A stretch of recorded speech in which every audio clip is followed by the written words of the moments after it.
आज के टॉपिक पर ना बात करने से पहले स्टार्ट करके ना आपको ये एक व्यू दिखाएंगे जो कि कंपैरिजन बताएगा प्राइवेट सेक्टर और पब्लिक सेक्टर की जो एजुकेशन है उसमें इंफ्रास्ट्रक्चर का कंपैरिजन। बात शुरू करेंगे इससे कि ये एक गवर्नमेंट कॉलेज है और इसमें आप देखेंगे कि कितनी इनके पास लैंड की कैपेसिटी और उसमें फिर ये ग्रीन प्लांटेशन और इंफ्रास्ट्रक्चर इसका।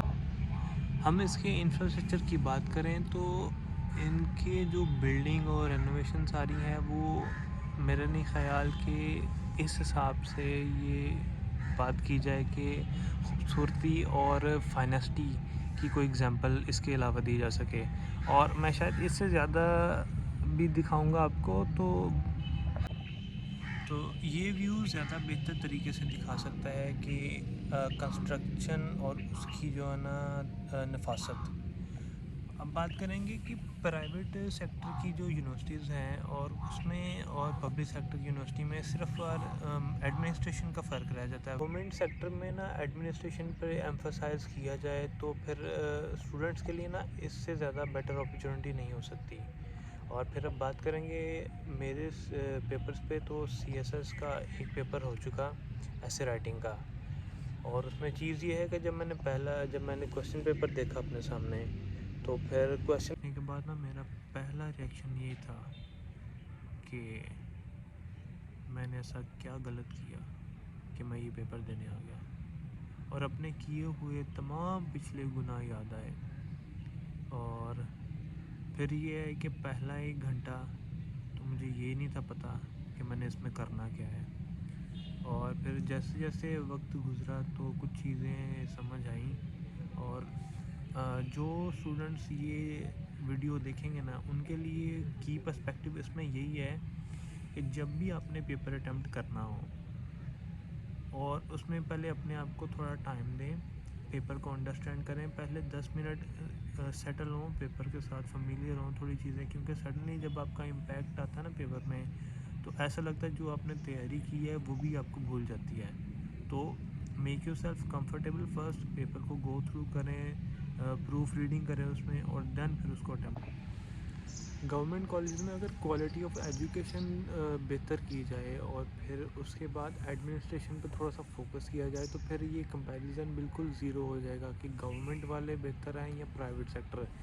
और अगर मैं अपनी बात करूं तो मैं प्राइवेट सेक्टर से पढ़ा हूं और मुझे यहाँ पर आकर मैंने इसका ओवरऑल बिल्डिंग इंफ्रास्ट्रक्चर हर चीज़ देखी है तो मेरे लिए एक ना एक्सपीरियंस काफ़ी अच्छा रहा। और अब मेरे ख़्याल से टाइम हो गया है 2 बजे का, क्योंकि पहला पेपर 3 घंटे का था और उसमें 2 घंटे का ब्रेक होता है। तो अब चलते हैं अगले पेपर की तैयारी और देखते हैं इस बार उस पेपर में क्या है मेरे लिए। तो फिर अब हो गया है पेपर का टाइम और उठाया अपना बैग और मेरे पीछे देखिए ये सारी ग्रीनरी और कैंपस काफ़ी अच्छा है। तो अब बाकी की बात होगी आपसे पेपर के बाद। एक मैंने आपको एक राउंड ट्रिप दिखाता हूँ इसका, बिल्डिंग सारी और उसकी फाइनेस्टी, टेक केयर। अगर इन चीज़ों को अच्छे से किया जाए ना तो ये एक एसेट है। और मेरे ख्याल से स्टूडेंट्स के लिए ना ये ऑन ग्राउंड फैसिलिटीज़ और इतना अच्छा इंफ्रास्ट्रक्चर मेरे लिए ये बिल्कुल ही एक नया सा ना एक्सपीरियंस है। और मैंने इस तरह तवक्को नहीं था किया कि गवर्नमेंट सेक्टर में भी ना बड़ी अच्छी बिल्डिंग्स होती हैं और ये सारा इन्वायरमेंट। तो आज का दिन हुआ ख़त्म और 2 पेपर मुकम्मल हैं। अब बाकी के पेपर होंगे कल और फिर कल आपसे मुलाकात होगी। तो आज के लिए रैप अप है और आप ये बैकग्राउंड मेरा देख सकते हैं, ये सारा कल यहीं से मुलाकात होगी। The next day.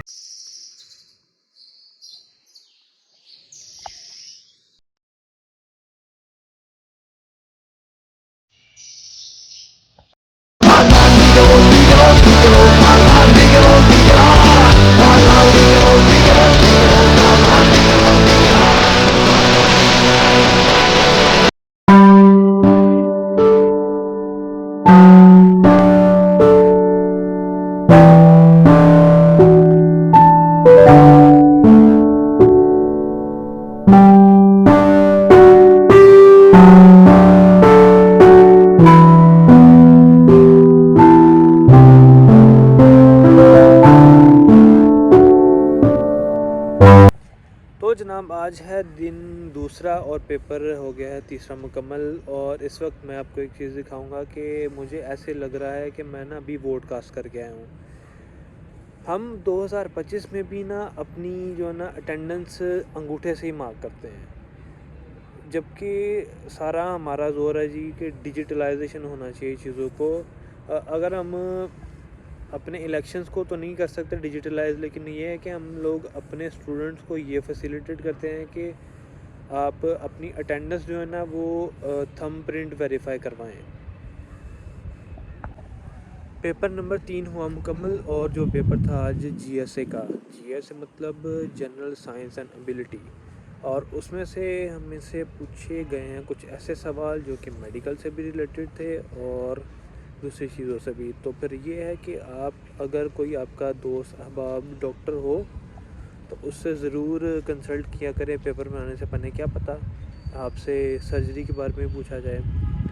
और बतदरीज हर बार की तरह जिस तरह पेपर्स का देखा सुना, जीएसए का पेपर हमेशा से ही ऐसा आया है कि जिसमें आपको ये लगता है कि आप शायद दुनिया के माहिर तरीन इंसान हैं जिससे यही सवालत किए जा रहे हैं। मेरे हिसाब में से ना पेपर का कॉन्सेप्ट ही नहीं होना चाहिए। इंसान 6-8 महीने पढ़े, at the end of the time आप उस 6-8 महीने के सेशन में उससे इवैल्यूएशन करें, क्विज़ वगैरह प्रेजेंटेशन हो, और फिर at the end of the day उसको रिसर्च पेपर देते हैं जिसमें आपने वो सवाल जो पेपर में करने हैं वो आप अगर उसको रिसर्च वर्क के लिए दे दें तो वो ज़्यादा बेहतर है। ये पेपर के कॉन्सेप्ट ही नहीं होना चाहिए, ऐसे पढ़ो, रिसर्च वर्क करो और पास। आज का दिन हुआ ख़त्म, और लगातार पेपर दे देकर फिर आप इंसान की कैटेगरी में नहीं रहते। और ये मेरे पीछे आप देख सकते हैं कि सफाई की मुहिम चालू है। बात यह है कि आपको पेपर आता हो या ना आता हो वो परेशानी अपनी जगह रहती है, लेकिन जब उस पेपर के दौरान कोई पीछे से आवाज़ लगाए कि शीट चाहिए एक्स्ट्रा, तो फिर आप सोचते हो कि यार ये कौन है ये लोग? कहां से आते हैं ये?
तो ये है हमारा सेकंड कैंपस। लास्ट जो कैंपस था वो काफ़ी अच्छा था और स्पेशियस भी था, और इस कैंपस में जो है ये एक बच्चों का स्कूल है जो कि ऑनवर्ड्स अपने उस लिहाज से ये भी काफ़ी अच्छा है।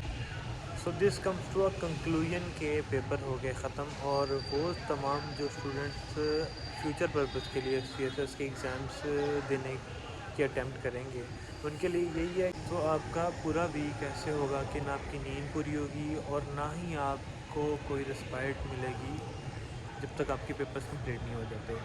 तो लिखने की अटेम्प्ट आपने करनी है, कहीं कई घंटे ये राइटिंग ड्रिल्स करें जो कि आपको पेपर में काम आएगी। और फिर इस सीएसएस के पेपर की सीरीज़ का एंड हुआ, और फिर अगले टॉपिक में मिलेंगे आपसे। बाय।